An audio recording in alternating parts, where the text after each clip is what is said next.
একদিনেই দেশে আসলো ৩৪ প্রবাসীর মরদেহ। মা বাবা ভাই বোন প্রিয়তমা স্ত্রী আদরের সন্তানের মুখে হাসি ফোটাতে প্রবাসে গেলেও লাশ হয়ে দেশে ফিরলেন এই সব রেমিটেন্স যোদ্ধারা। শনিবার সন্ধ্যায় কুয়েতের এয়ারলাইন্সের একটি চার্টার্ড ফ্লাইটে এই মরদেহগুলো এসে পৌঁছায়। হজরত শাহজালাল আন্তর্জাতিক বিমানবন্দরের প্রবাসী কল্যাণ ডেস্ক এসব তথ্য নিশ্চিত করেছেন। জানা যায়, কুয়েত থেকে ৩০ জন বাংলাদেশি প্রবাসীর মরদেহ দেশে ফিরেছে। এছাড়াও আরও ২টি ফ্লাইটে মালয়েশিয়া ও লিবিয়া থেকে এসেছে আরও ৪ জন প্রবাসীর মরদেহ।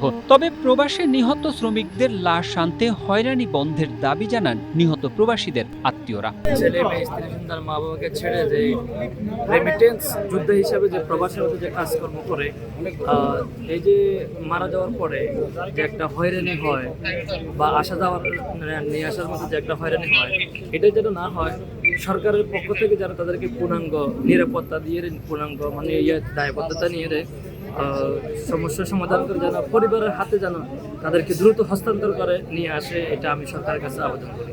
প্রবাসী কল্যাণ ডেস্কের কর্মকর্তারা জানান, মধ্যপ্রাচ্যে যুদ্ধ পরিস্থিতির কারণে বেশ কয়েকবার কুয়েতের ফ্লাইট বাতিল হয়েছে।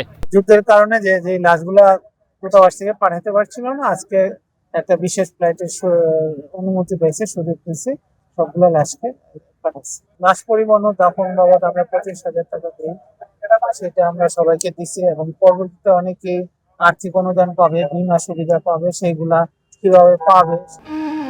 Tarique Ahmed, Asia post.